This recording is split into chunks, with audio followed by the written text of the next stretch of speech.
Okay, welcome back to NerdVine. Seemed like we'd filmed enough episodes at home, so welcome to another adventure episode. This time, the most adorable, secluded little rental in Vermont. I'll put the link to it in the video description because it's so perfect. Last night it snowed, and I feel like that is one of the reasons to celebrate that I talk about how there are reasons to celebrate every day. This snowfall was so beautiful and so peaceful. It was the first of the year, so I'm very excited. So let's have some wine and dive into a grape that sometimes doesn't get the love it deserves, but has definitely claimed a spot in my heart. We're going to discuss Malbec. Now, I believe we discussed that Malbec is one of the permitted red grapes in Bordeaux. So optional pop quiz, no pressure to get this wrong or right. Pause the video and name as many of those permitted grapes as you can, and then unpause for the answer. Ready, pause. Okay, Cabernet Sauvignon and Merlot are the top two red grapes in Bordeaux, then Cab Franc, Petit Verdot, Malbec, and Carmenere. So Malbec, subsequently, found its origins in France, which might be a little surprising given that today it's actually Argentinian Malbec dominating the market. Mendoza, Argentina really is the perfect place to grow Malbec grapes. These grapes thrive at high altitude. The cold nights and sunny days help these grapes retain their acidity, and this is important because with the moderate tannins and the ability to be fermented to medium and really even high alcohol percentages, Malbec needs good acidity to give it a lot of structure. Otherwise, it would just be tannic and alcohol and blah. Plus, higher up the mountains, it gets more sunshine, and the Malbec grapes love sunshine. Same Malbec, same. As a bonus, the soils here can often be sandy, and there's a particular pest we have not yet discussed, my bad, called phylloxera that is absolutely deadly to the Vitis vinifera vines, but it can't survive in sandy soils. So really nice feature. Also, it's drier as you ascend the mountains to that high altitude I mentioned, so this helps combat Malbec's susceptibility to fungal resistance. In general, Mendoza, Argentina just turned out to be like spot on for many of the features and aspects that help Malbec thrive. Now, despite all of this great stuff I just said about Argentinian Malbecs, I just did a really fun Old World versus New World class with my partner. I think I actually mentioned it in another video.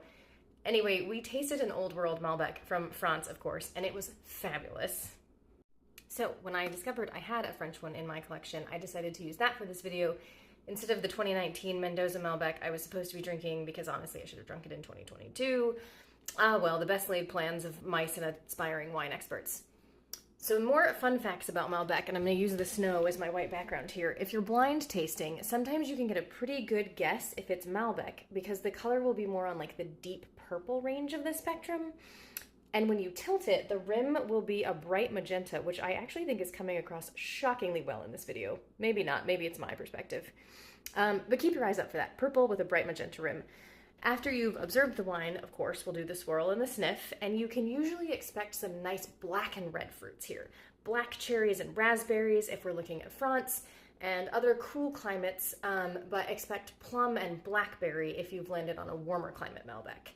One of my favorite notes to look for in Malbec is a certain smokiness or even some sweet tobacco leaf.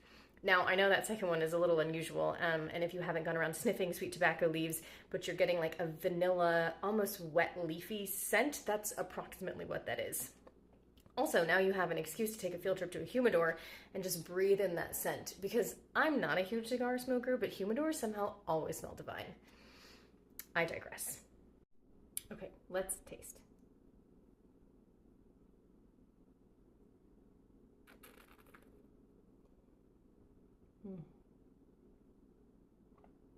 So I mentioned this was a tannic grape, but the tannins here are what we call like velvety and smooth.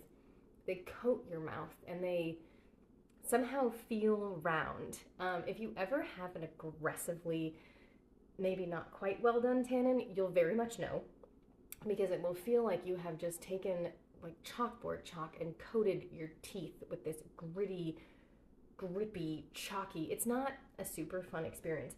Whereas these tannins just sort of pleasantly dry out your mouth, which sounds so strange. It does traditionally pair very well with fattier foods. Like try an Argentinian one with lamb. Amazing. But that is the tannin structure on this one. Now let's taste a little bit for, I'm also salivating, which goes back to, they did get the acidity. Let's go back for the flavors.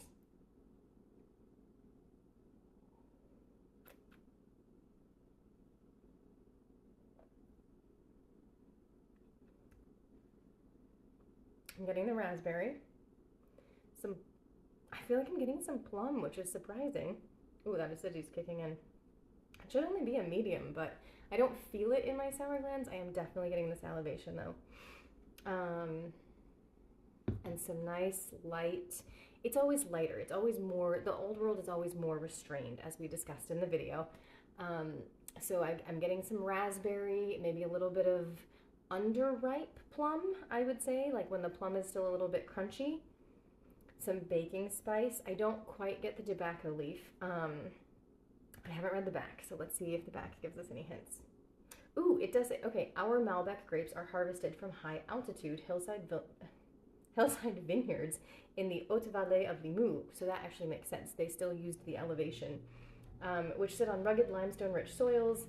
It's some of the most expressive Malbec is grown and crafted to display purity of fruit and a distinctive goût de terroir, which is taste of place.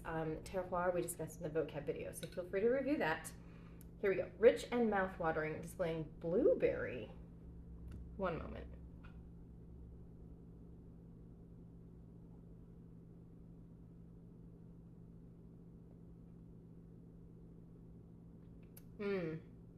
But like the tart blueberries, not like those jumbo blueberries that we buy that are very sweet, like the little tart ones. I could get that. And ripe plum aromas. Okay, feeling good about the plum.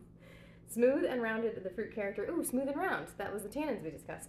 The fruit character is subtly enriched after a short time in French oak. Ah, so they spend this time on oak, so that's nice. So yeah, I would say this Montrachet. Oh, and here's a vocab term we haven't talked about. Vieilles vignes literally means old vines. So they're saying that these vines are very old, which is impressive, of course, because they had the phylloxera thing. I definitely need to do a video about that. But overall, this is a very nice French Malbec. So with that, I'm gonna go see if I feel like running outside in the snow barefoot. Cheers.